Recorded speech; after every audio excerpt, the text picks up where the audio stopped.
Hi, everybody. Thank you so much for joining us today. This event is hosted by the RCMB Early Career Professionals Working Group. My name is Sarah Moore, and I'm an assistant professor at Mount Sinai in New York City. We're very excited for this session today. A graphical representation of data, be that schematics or images, is one of the most important elements of scientific communication, be that in papers, graphical abstracts, posters, or oral presentations. But presenting this information is also arguably one of the most challenging elements of sharing our science. So that was really the impetus for our discussion today, which is titled Visual Communication in Science. Joining us today, we have two experts in their field who have kindly volunteered their time for today, and we'll introduce them momentarily. And they're going to discuss some potential strategies for achieving high quality and persuasive scientific graphics, as well as some potential pitfalls to avoid. And today's session will be recorded and is going to be moderated by Beth Middleton. So thank you, Beth. Hi, everybody. My name is Beth Middleton. I'm an assistant professor at the University of Utah and study platelet megakaryocyte and lung biology. And I have the great pleasure of introducing our speakers.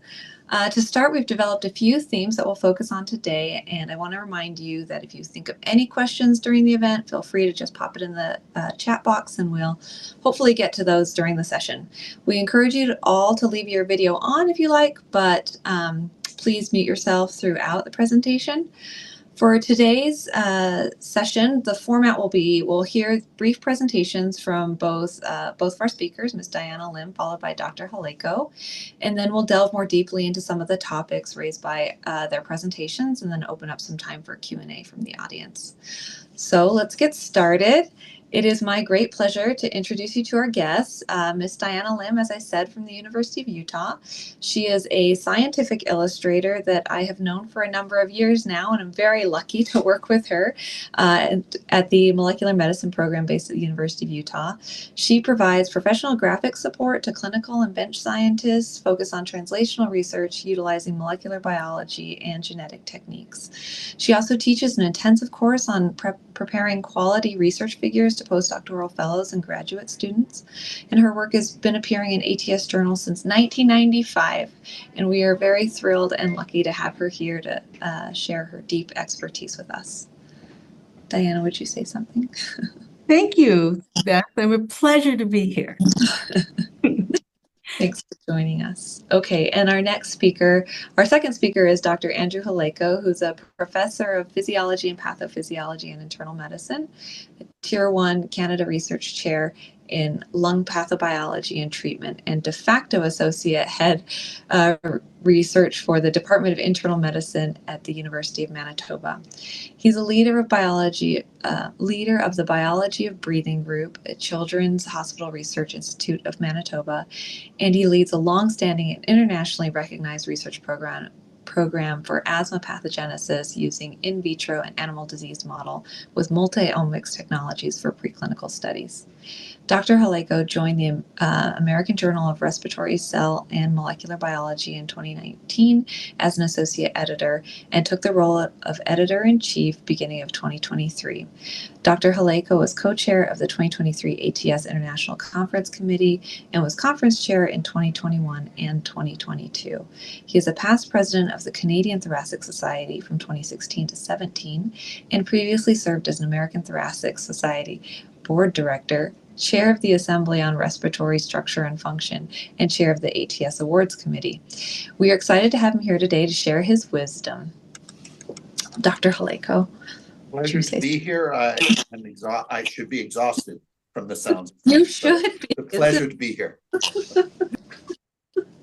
We're very honored to have you both here today, and we'll get started. Diana, go ahead and share your slides. Okay, I'm happy to do so.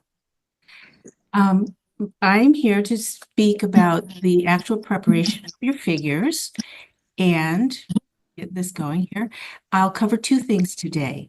The elements of effective design, and if we have time, I will go into the submitting to journals what kinds of file formats you need to have. So with the effective design, remember your primary goal is to communicate to the reader or the listener in a most effective way. And that involves making several design decisions. You're going to just make sure that the focal point of your figure really sticks out, and it's the first thing that we see. The layout influences how the reader sees your image. You're going to make choices about whether you're going to use data as graphs, images, tables, or text, so your visualization choice. And to polish it, you'll be using your colors and your fonts to make sure that your good graphic is self-explanatory. If you have to explain it, no good. So when you're starting off and you're plowing through your data, you have to figure out what's the real point of all of this. And you can do that in several ways. You can use the focal point by placing the most important thing, in this case, in the middle. You can enlarge it. You do not have to have color. You just simply have to make it so that the reader spots that most important thing first. And here is an example from the Cell Journal guidelines on how to do a graphic abstract. On the left, you started with a flow chart style. But here on the right, you've got a more centralized example where your focal point is in the middle. It's highlighted what is exactly the entity of interest, and your use of color brings you to the most important arrows in this diagram.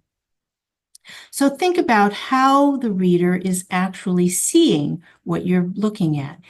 Obviously, we're accustomed to reading left to right or top to bottom, but if there are multiple outcomes, you can have a fork. But what you want to avoid is confusion about where the eye travels in your figure. And so these last three are my least favorite. So you're going to choose which graph or visualization style is most appropriate. This is an idea place. You can go to PowerPoint's Insert Smart Art. You can use GraphPad Prism's gallery of choices. You could go to data visualization websites such as this one.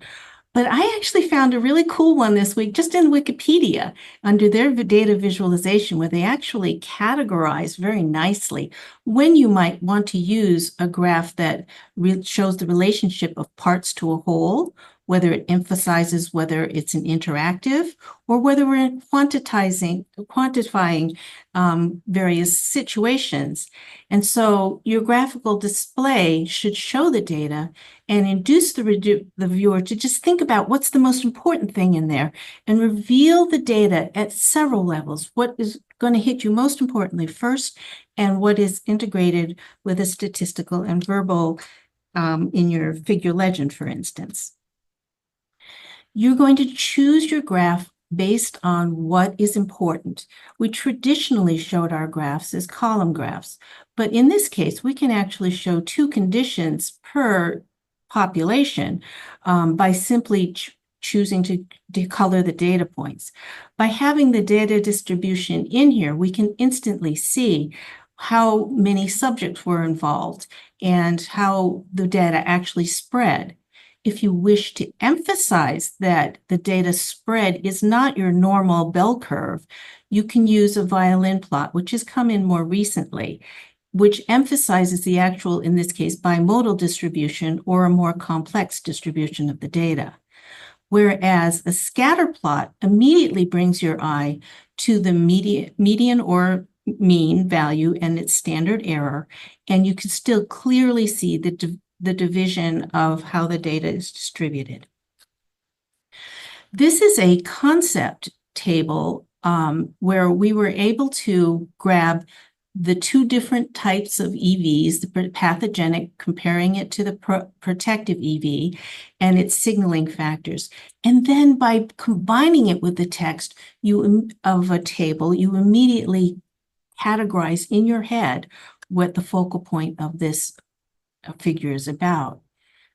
An excellent way to capture your audience is to use the actual data itself. In this case, a microscope or a Western blot, followed by the actual quantification with a graph works well. I love this one because the colors just hit you, right? You can see that the two entities that we're focusing on are magenta and yellow, and they just stand out so beautifully. And that's what contrast and color can do for you. I want you to close your eyes just a little bit and peer through your eyelashes. And in so doing, you can see that your best contrast is the black against the white, and the yellow disappears entirely. Whereas if we have those same colors on a different background, the contrast is marked for the yellow. So you need to have a sense of color because this helps your choices. What's in style right now as a palette? But you knew since kindergarten that if you mixed your red crayon with your blue crayon, you get purple. But then when you got to high school and the teacher said, no, you mix together your blue and your red and you get magenta. And you went, say what? All right, all the colors mixed together do not make white. But that's the difference between mixing your light colors and your ink colors. This is important. Why? Because the visible range of colors is much larger than what a monitor can produce, and a printer produces even less. This comes to play when you are trying to show your data. Your RGB or light spectrum has much more brilliance than your ink colors. And it's worthwhile checking what your colors look like when it goes into print, because you can lose the magentas very easily. Fonts.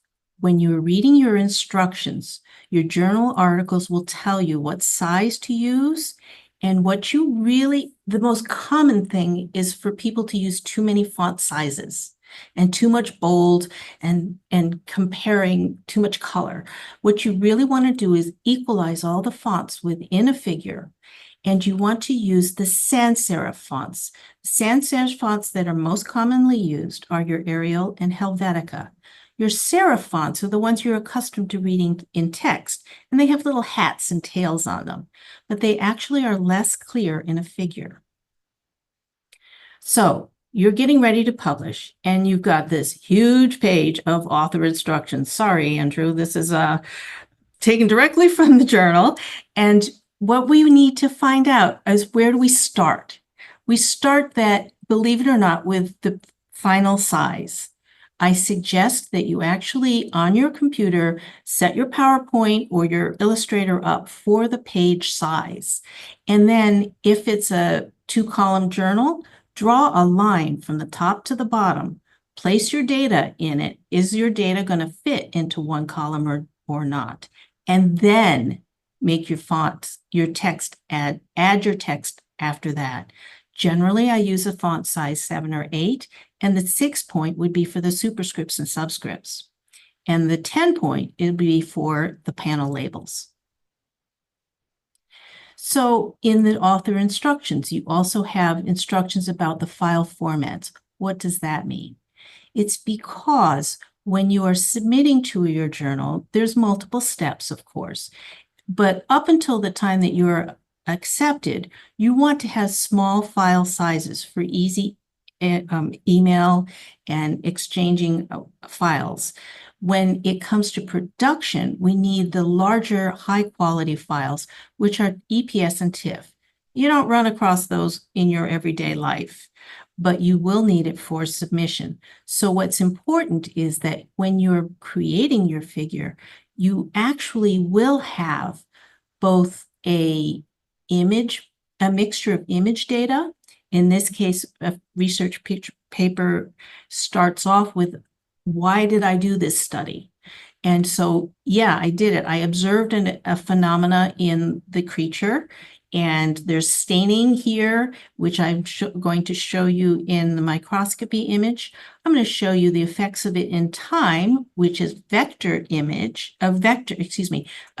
format, as well as I'm going to show you graphs describing the phenomena in vector format. What does that mean? When a computer is looking at your information. It is going to think about it in a vector, which means that the computer's thinking in an equation. It's drawing a line that is y equals mx plus b, all right? And so when it thinks in vector, it puts out a quality that's very, very good. Whereas pixel-based is what we use for photographs and images that you've captured under the microscope, for instance. So when you're acquiring your data, you get it in both forms. You will get it in vector format for anything that's coming in as a series of numbers, or you'll get information coming in from your microscope and your blots, your flow cytometry in pixels. So then you will need to analyze your data, and you get yet another set of file formats, which you will then need to collate together. You're going to take your image data and place it into the vector-based software. I recommend Illustrator. Illustrator is, and Photoshop, are the industry standards, such as Microsoft Word is the industry standard for your text. So you're going to collate all your data into Illustrator or Inkscape. You can also use that nowadays. And then you're going to export it so that it can go to the journal in a format that they can use. In the initial submission, you're going to use the smaller formats such as PDF, JPEG, and PNG. But by the final, you will need to have the ones that are starred here, EPS for the vector-based and TIFF for the pixel-based images. The important thing is that your vector formats provide the best clarity under all sizes. It will stay nice and clean when it's reduced, whereas the raster or pixel-based formats need to be captured at a density of pixels, little dots on your screen, so that they remain clear when they are enlarged. This is when you get the jaggies in your images, is if the pixel density isn't high enough. So just again, a review of this is that your data acquisition, analysis, and collation all need to come together through Illustrator to be able to put out to the formats that the journal is requiring. And you want to use Illustrator because it is capable of generating the most formats of any of the software. And you do not want to be caught at the last minute after your paper's been accepted with having to generate those high quality images. So I highly recommend taking the time to learn Illustrator. So here is a graphic abstract, which utilizes all of the major elements that should be in a graphic abstract. You have a reference to the creature being used and a hail to the methodology of getting the data. They have used a microscopy image to explain the mechanism that they're going to be addressing in this paper. They're going to give an example of the data in a graph format, as well as a convincing piece of evidence for the significance of this study. And so in conclusion, remember that your figure is mostly about how efficiently can you communicate your point to your listeners. And the considerations you have in your design are your focal point, layout, the choice of your data visualization, the colors, and the fonts. Thank you. Thanks so much, Diana. That was great. I have a lot of questions. For my own information, I'm sure others do, but we'll hold those for now and we'll move on to Dr. Halayko. Just double checking before I start. You can see my first slide clearly. Okay, great. It's a pleasure to be here. And Diana, thank you for a wonderful start. So I'm going to give you the editor's perspective on figures and figure legends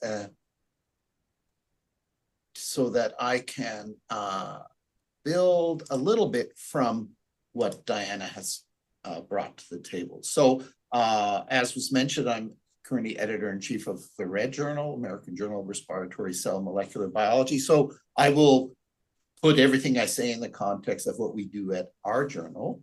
I'm really going to go through 5 main topics: general rules for figures, tables, and video clips, getting your work noticed. Why would you want to make a graphical abstract? Talk a little bit about what you should and shouldn't be doing with your figure legends, what we look for. And then I'll end with commentary about the image forensics that we perform routinely, what that involves, and then a comment about the emerged issues of suitability of using artificial intelligence to generate figures for papers. So a lot of the text you see on my slides is a screenshot from the Red Journal website. So these would be under instructions for authors. I've highlighted in red some of the points that I think are most relevant to what the message I'd like to give you, but please do look at these carefully if you are considering submitting a paper. So with respect to tables, figures, and video clips, you see here are the notes we provide for tables and video clips.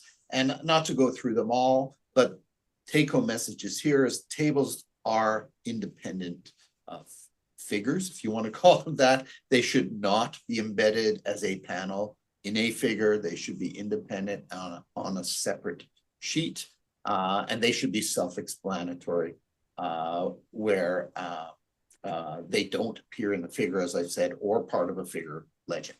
For video clips, we like these. We do have facilities to have these up on our servers as and links to your papers. So we do encourage them to be submitted, and they can either be featured as part of the main text and main data, or very often we see them as part of supplemental figures. And I do have a slide about our thoughts on what constitutes supplemental versus main body text.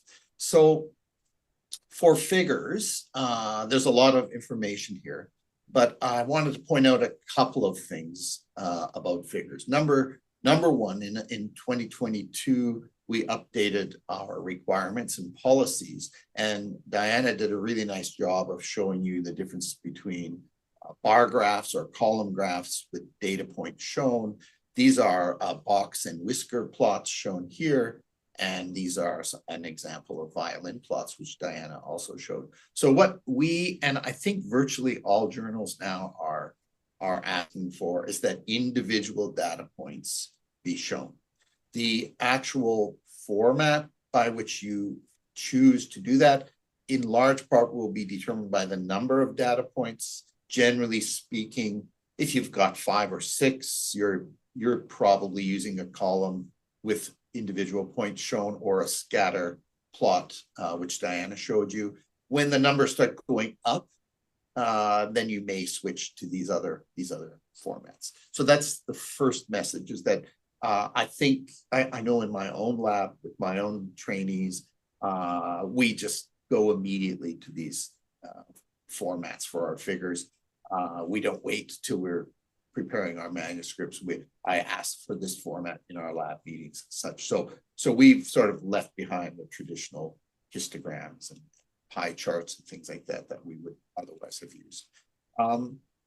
Couple of things, you should be labeling independent panels as A, B, C within your figures to make it clear what you're talking about. And the size of the symbols and the font, Diana talked a little bit about this, should be appropriate for the size of that figure. So very often we'll get a figure that's got, I'm not kidding, 12, 14 panels. You can't for the life of you read any of the text. And we have sent some of those back to authors and asked them to consider splitting it into a couple of figures. Typically when we see that, what they're trying to do is adhere to this very first line, which I haven't highlighted, which is we have generally a limit of 7 figures in a paper. So then I think authors need to make a decision about supplemental versus main body data, if that's the case. And as I say, I have a slide where I'll touch on that more specifically. And then I'll just highlight, we do have this very short sentence on our instructions. I'll elaborate a little bit on this. Legends should present a short title. sufficient explanation to be intelligible without reference to the text, meaning you don't put the same sentences in your figure legends that you have in the results or discussion for your paper. So here's the slide on main body or supplement to that question. So where should your data go? There's no hard rule on this. We don't explicitly state this on our website. So these are my recommendations based on experience and my own preferences. So main body figures are must-see data, images, and figures that are germane to the main take-home messages of the publication. They can include infographics for complex study protocols. So what that means is very helpful occasionally, and we often see this with animal studies where perhaps there's 4, 5, 6 groups. And although you can explain it in the text, it's often very helpful to have this infographic showing the study design. So we do suggest those are included where appropriate. For supplemental figures, here's some of our thoughts. You would include data that's not necessary for the main take-home message. So you should have a storyboard in mind when you're preparing your paper. You know what your 1 or 2 main take-homes are, and you have to ask yourself a question: is this image necessary for me to make that point? If not, then perhaps it should be in a supplemental figure, in particular, if you've got a large body of data and you're worried about crushing too many panels into one figure so you can stay within that 7-figure limit. We recommend quality control or pilot studies that show optimization, perhaps the optimal concentration or dose of a drug given to in a preclinical trial. That could go in supplemental. So it's providing important information as to why you did your experiments the way you did, but it's not necessarily giving take-home message of the paper. Negative data shouldn't be hidden. It's often put in supplemental figures. It's not required that it go there, but if you've got negative data that again supports the manner in which you executed your study and are interpreting it, perhaps the supplemental figures are an option there. And then I've doubled up on this infographic for complex study protocols, because I'm sort of on the fence on this one. And I think you have to make the call as to whether seeing that infographic is essential to really at the take home, or whether it's simply a piece of information you'd like readers to consider to really ensure that they appreciate the study that you've done. So I could see that going in either, and I think you really have to make the call as to the purpose for including it. With respect to getting your work noticed, Diana alluded to graphical abstracts, did a great job. So this on this side of the page is a screenshot from our website.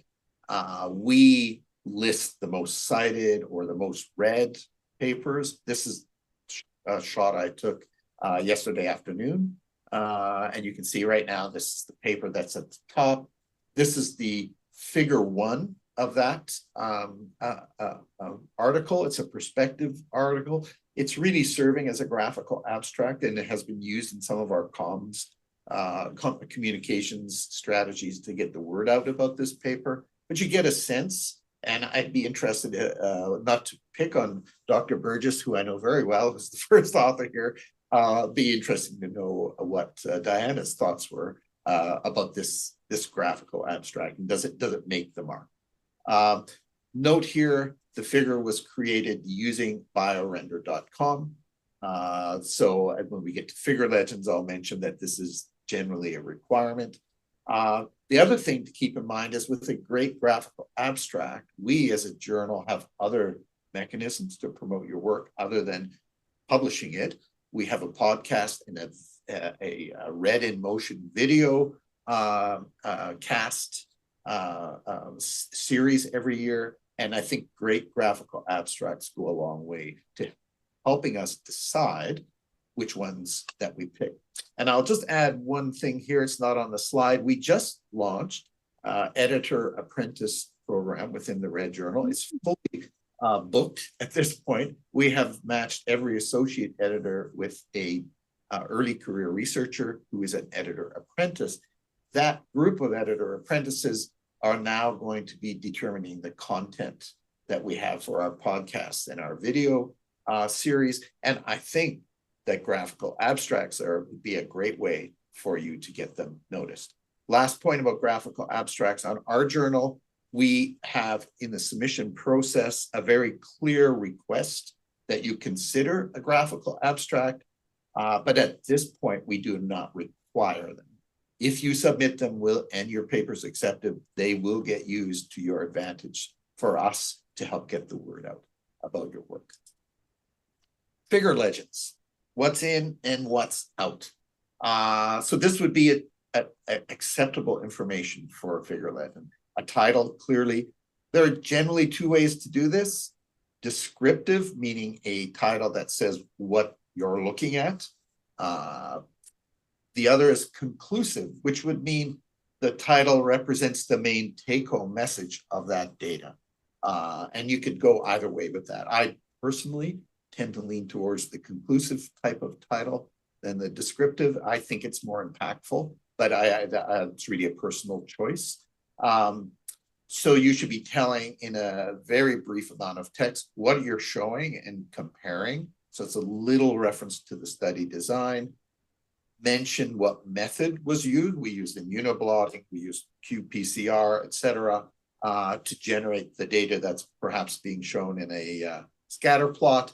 Clearly a summary of the statistics, how many subjects, how many replicates, and what were the analyses you used and the results of those, p-values, et cetera. You have to define abbreviations. And as I've already alluded to, attribute graphical software. One thing I would comment about the figures themselves, we don't like to see a lot of the abbreviations defined in the figure panel itself. It is fine to have a black square and the abbreviation for that study group, and then you define what that is in the figure legend, as opposed to trying to squeeze that text into the panel itself.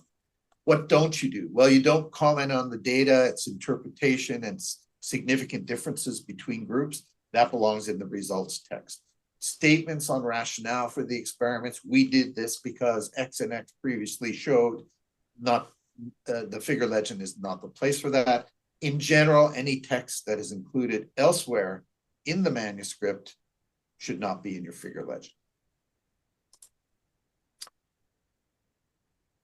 One thing I'll just point out, this is a recent update. The figure legend in our journal is the place where if you don't meet the minimal acceptable sample size that we outline, which is generally 5, the figure legend is the place where you can justify not meeting that minimal acceptable levels. Many times we do studies or experiments where really an N of 3 clearly shows a difference in all or none. We're not drawing a hard line that we have to have an N of 5 on those, but you need to add a statement in the figure legend explaining N of 3 was sufficient because X. So that's a brand new addition. It just went up on our website, I think, in the last 2 weeks.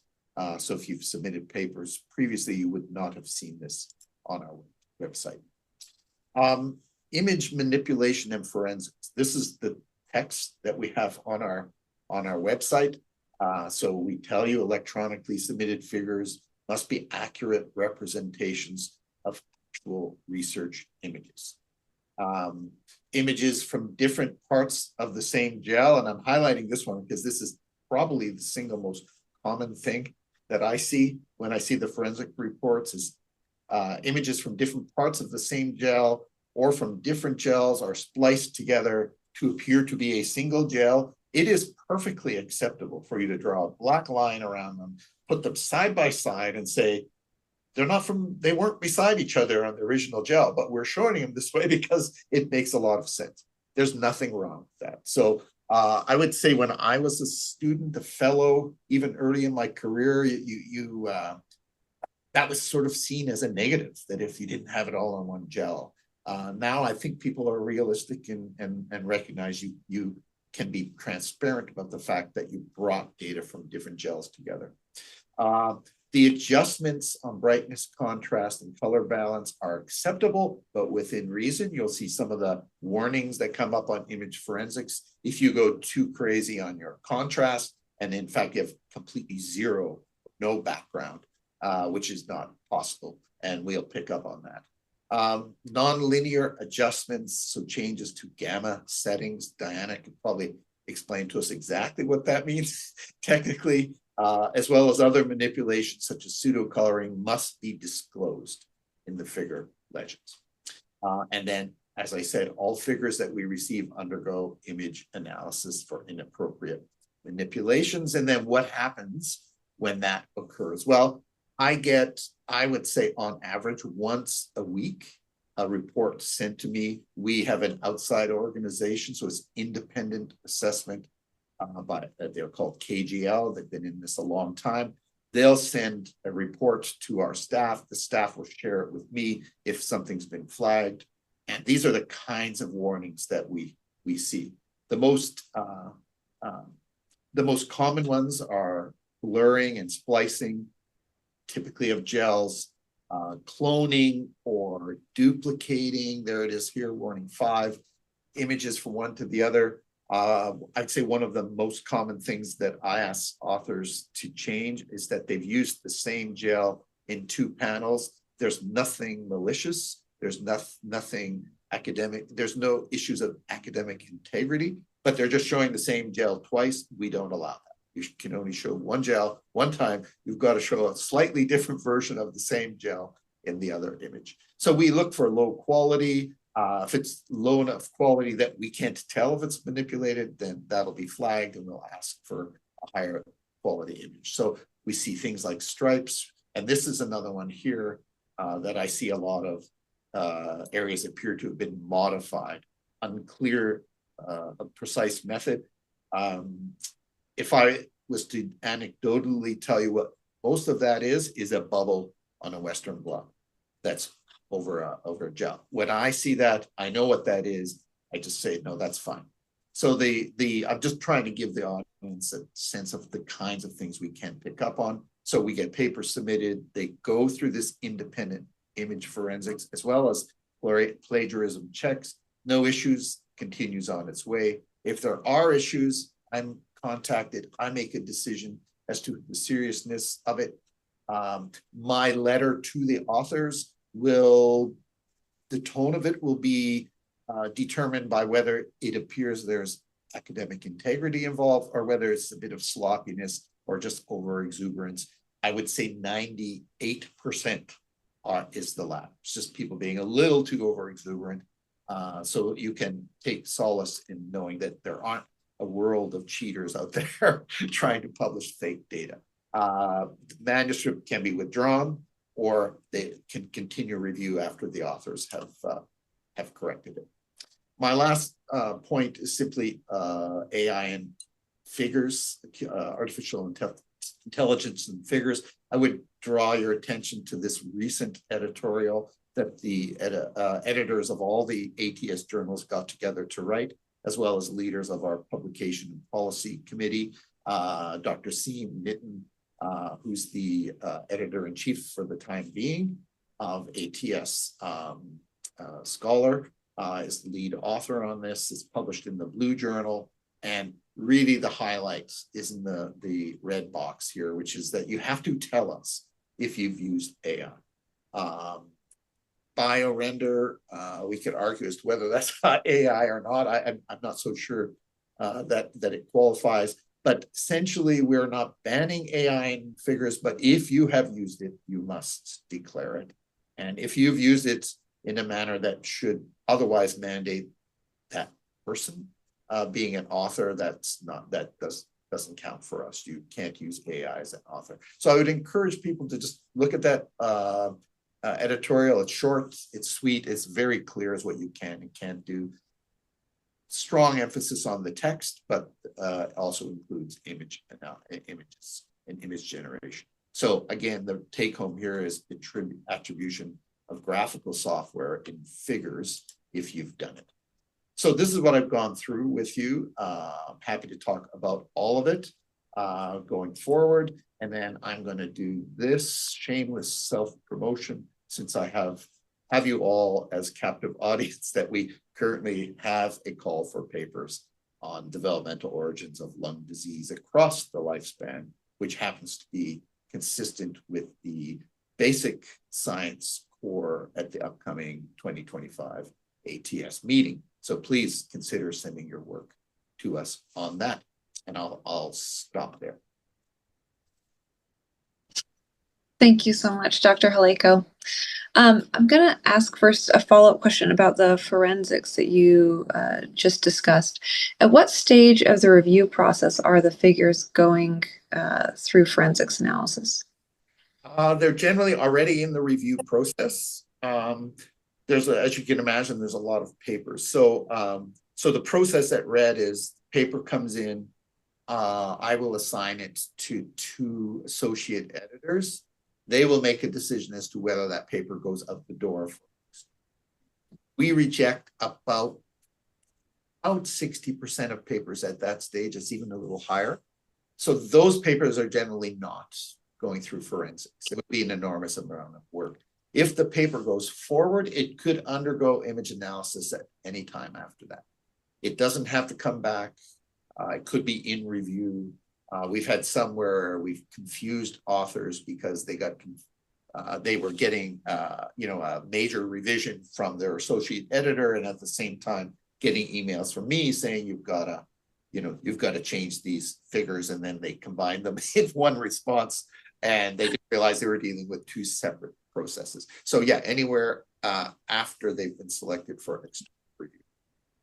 Okay, and I want to dive further into that question, kind of branch with what Diana had recommended with the lower resolution initial submission and then the higher resolution figure.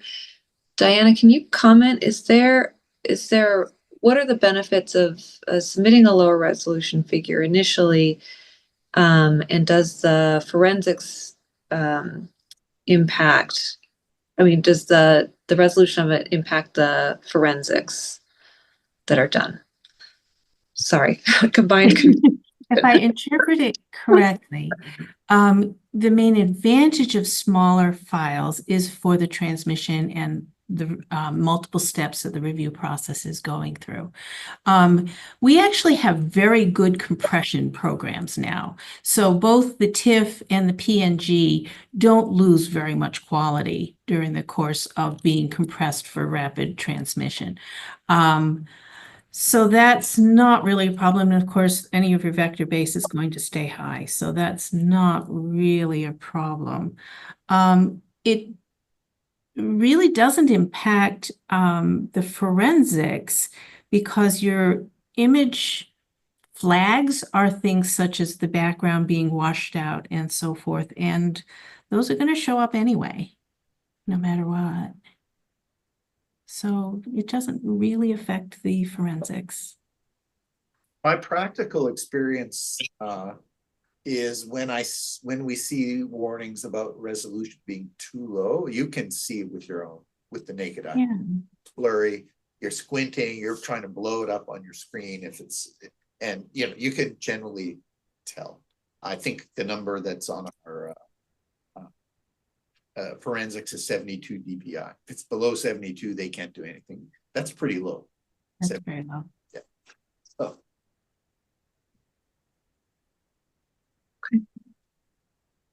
Diana, can I ask you another question? So, how do you consider your color choices when you're designing a figure, and should all figures be color safe or easily interpretable for people with color blindness? color choice is a bit of a hail towards professionalism. You really generally want to use a more subtle palette than you would use for decorating your home. So your color choice is generally pretty limited in that regard. Some journals actually specify a particular palette, and I have, over the years developed certain palettes for certain journals because they want their color order in a specific way. Your wild type is going to be a less, or your control is going to be a less prominent color than your experimental, which you're trying to focus on. Color blindness. May I share a slide on color blindness? I think this will do it. Do you see it? Or have you got everything that you could see? So you can see in this one that the red-green, which is how we often capture a confocal image, does much better in magenta and green for those two most common types of color blindness. And so it speaks for itself. Just as a follow-up to that question, thinking about, some particularly complicated figures that might need more than two colors or have kind of multiple, colors within an immunofluorescence image or something like that, it can sometimes get a little complicated, trying to choose what colors complement one another and also adhere to those sort of color safe standards. Do you know of any sort of resources that can help provide kind of sample color schemes or guidance for people as they prepare those sort of figures? If we're talking about microscopy, again, I would do the eyelash test. Because right off the bat, you can see which colors give you the most contrast. And so I would choose a color that has the greatest contrast for the focal entity in that figure. And don't be afraid of grayscale. Oh my gosh, we have moved away from grayscale, but honestly, sometimes grayscale shows it the best. Don't be afraid of it. A couple questions branching off of there. So maybe both of you could comment on this. But how, Dr. Halayko, how do you talk with your trainees about how to select appropriate representative images for microscopy? And then Diana, if you have any input on that as well as you're guiding people developing their figures. Yeah, I mean, for me, the conversation is always the same at the start. Why? Why are you showing this? What is the point you are trying to make? Generally, you then can use that to assess whether or not an image is making the point. So what's the magnification? What areas, how many contrasting images do you need to show? Those kinds of questions get asked. The big issue becomes avoiding bias and not just showing the one image you have with the one message you're hoping that you. I know in my lab, we embrace the philosophy that if you can prove yourself wrong, if you can prove your hypothesis is wrong, then you have probably discovered something really exciting. So don't be afraid. So I would say for images, microscopy, cytochemistry, we do a lot of cell imaging. My biggest fear as a PI who has to trust their trainees is that they're very biased in the images that they bring to the table. I unfortunately have a schedule that doesn't allow me to sit at that microscope for 3-4 hours at a time like I used to. And I miss that, but that's reality. So that would be the sort of the tone of the discussion. Why are you showing it? Does this meet the objective, and is the image selected in an unbiased way? So that would mean it definitely part of the images that were used to generate a data set if you were, quantifying something in those images. And I agree with you, Dr. Halayko. I think that the choice of the representative is the most important thing. And if you are trying to make a point about something, using arrows or zoom boxes are a great way of bringing the attention to something within that image. Delving a little bit deeper into that, we talked a bit about the forensics and what is not acceptable. What are acceptable adjustments, potentially enhancements to try and communicate your message that would be acceptable? May I answer that? Yeah. Please. Okay. Okay, let me share this one. Okay, one sec. So here is a image. Let me see if I can do it this way. Okay, so the image, the original, has arrows pointing to this area in the middle, which has green, which is not showing up very well. And so in this adjustment, the green channel has been brought up quite a bit. In this one, I selected the area of interest and enhanced its green, but I left the rest of it untouched, as you can see in the wild type. And that is not acceptable. The better practice would be to adjust both images, the wild type and the knockout, simultaneously with the green.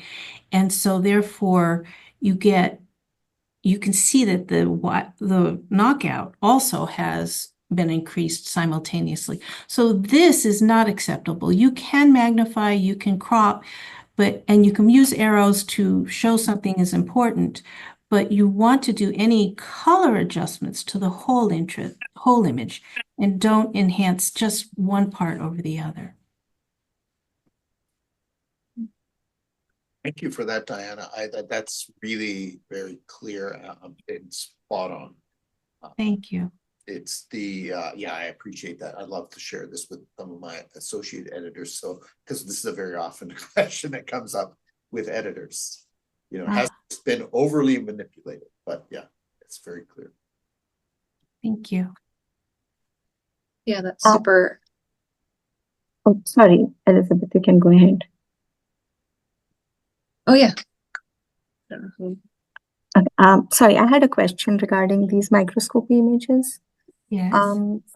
So what's the best practice to include like the size or the scale bars on these images? Because like recently there have been like instances where there's a scale bar like on one single image and the rest just adhere to the one that has a scale bar. Is it like not mandatory now to include that on each of the images? Do you have a comment on that?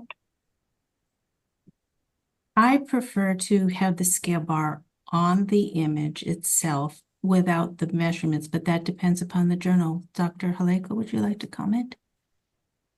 To be honest, I'd really have to read, but I don't recall seeing any specific instruction on our to our authors. But the guideline would be, in my mind, to always include a scale bar. I agree. I like seeing the number. The we've used in my own lab is to put a white box that has the text inside it as a scale bar. It doesn't work for every image, but that box is added to the image using the template that the software and the microscope has actually put on the image. So I would say my preference would be scale bar on every image. Okay, yeah, I think that's what we usually follow. But then a lot of these journals have like different guidelines too. So yeah. Thank you. I have a question, if I may. really great presentation from both of you, really helpful information. I've gotten some kind of different thoughts about the use of AI as far as kind of using it to as an editor for like clarity of and grammar. We haven't really employed this because I've been too nervous, but I'm wondering, is that for manuscripts specifically, but I'm wondering if that would be something that would be kind of falling under the category of, as long as it's disclosed, it's fine. Short answer is yes. So we've just updated with that editorial, all of the ATS journals updated their Scholar One portal for contributors. So when you're submitting a paper, you have to go through a series of questions and information checks. There's now a mandatory field on, did you use large language models or AI in any form? And if the answer is yes, then how? And so you would simply say, we wrote the manuscript, and in its penultimate form, we use ChatGPT or whatever your choice is to streamline text, check grammar, and spelling. That's acceptable. But you've disclosed it, and it would appear, not entirely sure where the final print it shows up, but there will be an acknowledgement somewhere that you did that. And I think that is perfectly fine. Just an addition to that, the one thing we do say to reviewers, and as authors, we should be concerned about this, is reviewers are forbidden to upload any part of any manuscript to a large language model. The reason is you have now broken the confidentiality agreement that you agree that you have when you accepted being a reviewer, because you put it in public domain.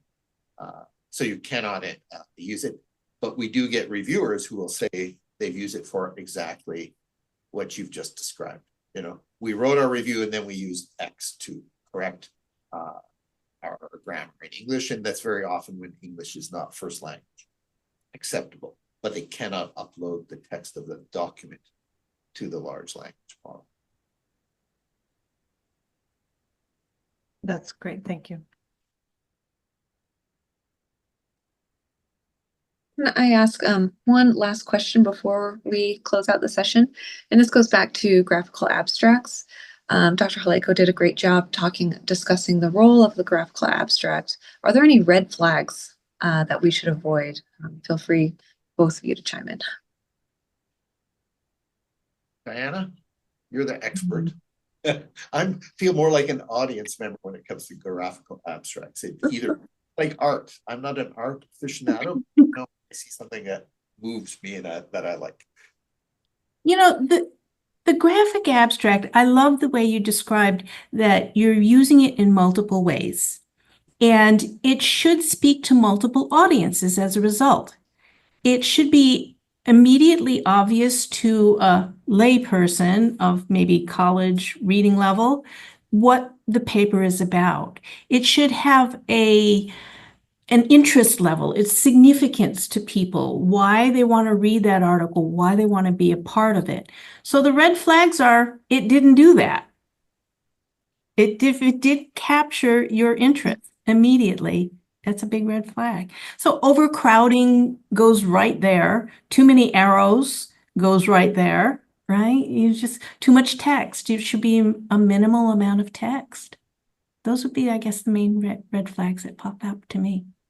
Yeah, I agree with that. One of the parts of our webpage that I didn't show was we have a subheading, something like in this current issue or something like that. And then there's usually an image with the title and a little bit of text. And if we get a graphical abstract, we will use it there. I was looking at it yesterday and noticed the 4 or 5 papers that are shown, only one actually had a graphical abstract. The others were images that our staff will have pulled out. They say, well, this is a cool looking image of cells or something, and they will have pasted it there. But aside from being pretty, it might not really be conveying the meaning of the paper. So I would come back to what you just said, Diana. Like, you give us a graphical abstract, we will use it to help promote your work. So. And may I add that commonly a graphical abstract also interests the reviewers, that in fact there is a higher acceptance rate for papers that have submitted the graphic abstract in the initial submission. Yeah, good point. Good tip. Well, I think And actually, I could even add, sorry, Sarah, I'm just thinking, many of our associate editors are tasked with handling papers that are on the periphery of their wheelhouse. You have a graphical abstract there that's going to help them, right? The other point in, again, maybe a selfless or a shameless promotion is if you look at our podcast list, I believe the first one on the list, the most recent is, what do you put in your cover letter? So a graphical abstract can complement a cover letter and really helps associate editors assigning you the right reviewers, but also appreciating the work. So. Yeah. Well, thank you both so much for your time. This has been incredibly useful. I will be taking many of these tips for a manuscript I am preparing myself currently. So thank you so much from a selfish perspective. But thank you everyone for joining and for your time. And I think we'll close out there. So thank you to Diana Lamb and Andrew Halayko and Beth Middleton for moderating our session. Have a good afternoon, everyone. Bye. Bye. Thank you. Wow.